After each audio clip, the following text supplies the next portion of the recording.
Thank you very much. Put your hands up for a moment if you are enjoying the wonderful vortex that is the global platform here in Geneva. Put your hands up. Are you feeling inspired? I certainly am. My name is Mark Harvey. I'm from the Resurgence Urban Resilience Trust. This is my colleague, Sunayana. We're going to talk to you today about how we've been inspired. We've been inspired by nature and natural ecosystems in our work. We're going to take you through the theory, and we're going to talk to you about how we've been applying it practically on the ground in East Africa. And if there's time, we'll have some questions from you.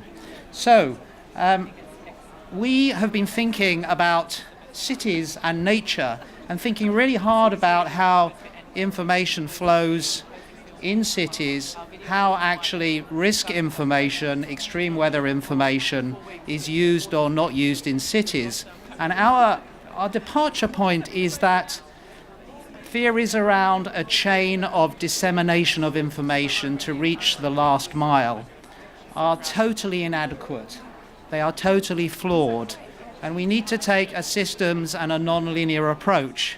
And perhaps we should look at natural ecosystems and understand that cities share two characteristics with natural systems in terms of the way that information, particularly risk information, flows. One of those characteristics, in my view, is that actually there's complexity. Natural systems are complex. Actually, information systems in cities are very complex. So you have, for instance, multiple producers of information, multiple curators and aggregators of information, and you have multiple channels of information. Some of them are obvious channels, such as radio and television, but others may be less obvious to you, such as mosques, churches, shopping malls, schools, and actually the channels that community leaders or celebrities represent. So, complexity is one attribute. The other attribute is that of dynamism. Actually, information is not a static entity. Information itself can be transformed. It changes according to the channel through which it might be amplified or the trust that that channel has. So actually, a piece of information can be completely disqualified, unvalidated, or validated according to the channel or the individual that's conveying that information. So we think actually these two properties of complexity and dynamism, which actually are natural ecosystems properties, are worth considering when we look at how to design risk information programs in cities.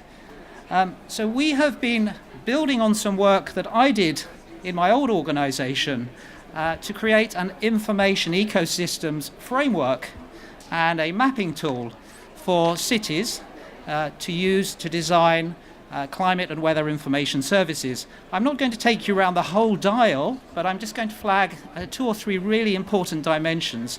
The first, number one, the information needs of your users. Obviously, you need to understand the information that they need, and you need to understand it from their perspective.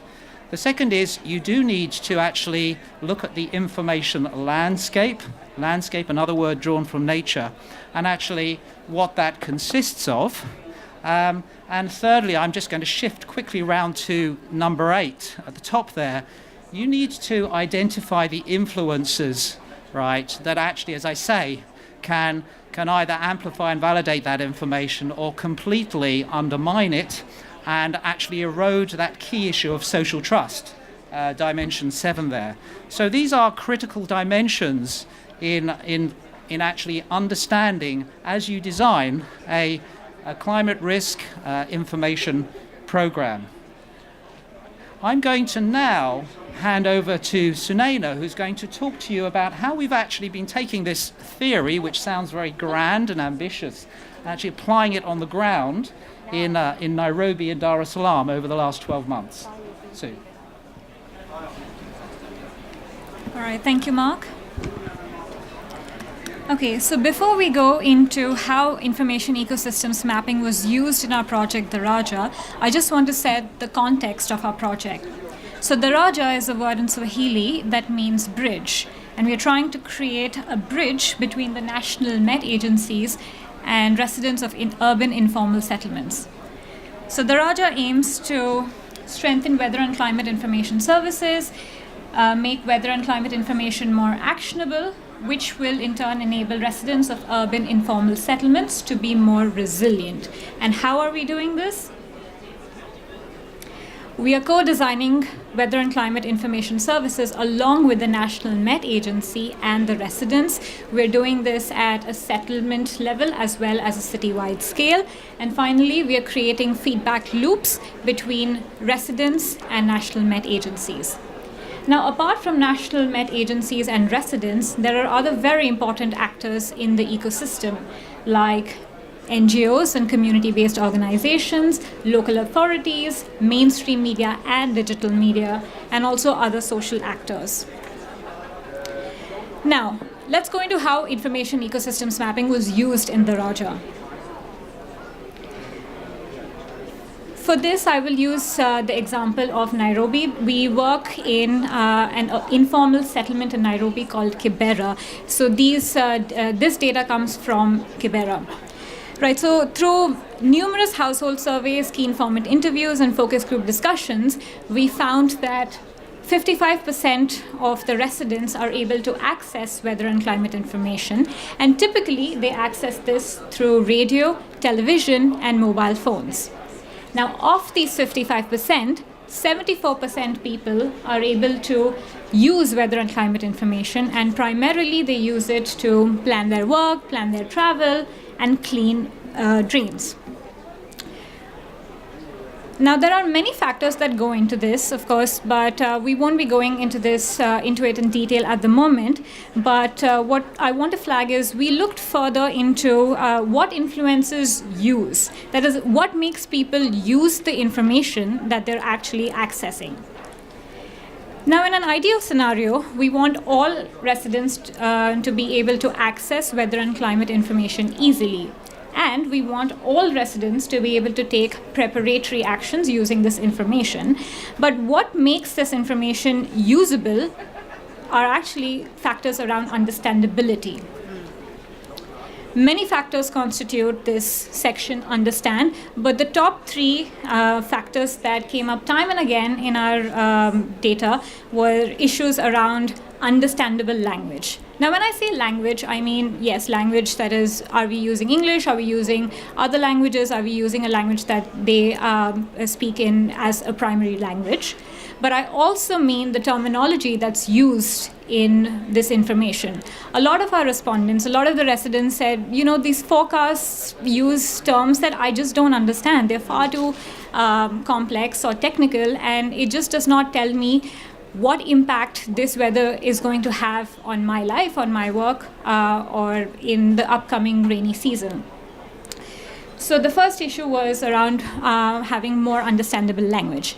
The next issue is that this information needs to be relevant to their needs. And finally, this information needs to come from a trusted channel or source. So while we looked at access, understand, and use for weather and climate information, we also mapped how the general information flows in the community. So we're calling this the general information ecosystem. Right. So we looked at all of this data, and we created an information ecosystem map. So this map that we see now is how information flows from the Kenya Meteorological Department to the residents of urban informal settlements. We've done the same for Dar es Salaam, where information flows from the Tanzanian Met Agency. Now, this is a draft version, but I will still use this just to give a flavor of how we've done this. So on the left-hand side of your screen, you can see the information flow at a national level. That is how the information flows from the National Met Agency to other national governmental agencies. And typically this happens through press releases. On the right-hand side of the screen, you can see how information flows at a county level. So county level is basically your city region level. And here you can see the use of mainstream and digital media to convey this information. We map this flow of information for regular forecasts, that is your daily and weekly forecasts, and also alerts. Now, as we looked at this, we saw the big takeaway was that there is no feedback from residents going back up to the National Met Agency, which should be indicated by a blue line. And that is what we took to our stakeholders, which includes the residents as well as National Met Agencies. And through workshops, we co-designed pilot services, which we have just recently been implementing in the region. One of the pilot services that I want to talk about today, just touch upon really, is using radio as a key channel to not only provide information on weather and climate information, but also get feedback from the residents. So seen here is the image of a gentleman from the Kenya Met Department who was there at the morning talk show, which is called Weather Matani, and he was engaging in a dialogue with residents of urban informal settlements and a few of the other actors. So I know I'm getting indication that time's up. So at this point, I want to hand over to Mark to tell us what the big takeaways are from this work.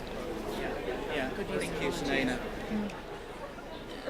Thank you. I would add that actually the picture we see there is of our colleague from the Kenya Meteorological Department sitting in the community radio station in the middle of Kibera, one of East Africa's largest informal settlements.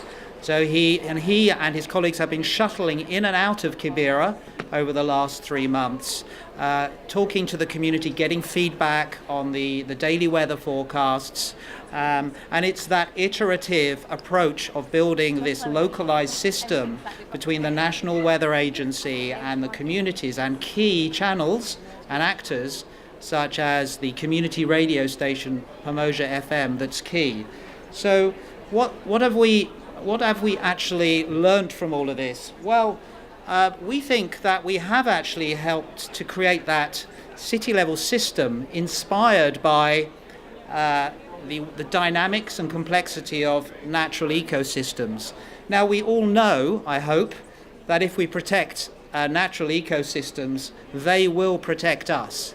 But I think actually we can confidently state also that if we apply the dynamics of natural ecosystems approaches to designing climate risk information initiatives, including weather and climate information services, they're going to help us. And how are they going to help us? They're going to help our communities and our city authorities to actually design far more inclusive information flows and those absolutely critical feedbacks. Just as in nature, you have feedback loops. We want to create those feedback loops back to the producers of the risk information, to the producers of the forecasting. So if we can do that, inspired by the dynamics and complexity of natural ecosystems, that's going to help us all plan, prepare and recover more quickly from the stresses and shocks that we all know are coming our way. So that, I think, is our big takeaway. The time for theorizing is over, and we believe, having worked with some really truly inspiring and valued partners from the top, the UK Met Office and the WISER programme, supported by DFID, having worked with the Climate Kick, having worked with our community development partners in Kibera, in Nairobi, and in Kigogo, in Dar es Salaam, having worked with our National Weather Agency partners, the Kenya Meteorological Department and the Tanzania Meteorological Agency, we think that actually we should be more ambitious. They've encouraged us to be more ambitious and scale up. And that's why today we're announcing our voluntary commitment to the Sendai framework. We want to scale up Daraja. We're currently working in 2 cities, reaching about 800,000 people. We want to reach 100 million people within 5 years by working in more than 20 cities. Nuha, if she's still here, is actually kicking this off this year in Khartoum. We're starting to design a new program using information ecosystems theory in Khartoum with the National Weather Agency and the Crisis Communication Center. We're moving on, I hope, later in the year to Yaoundé, and we are looking for partners in other cities. So please, if you want to work with us and apply these approaches inspired by nature, help us scale up.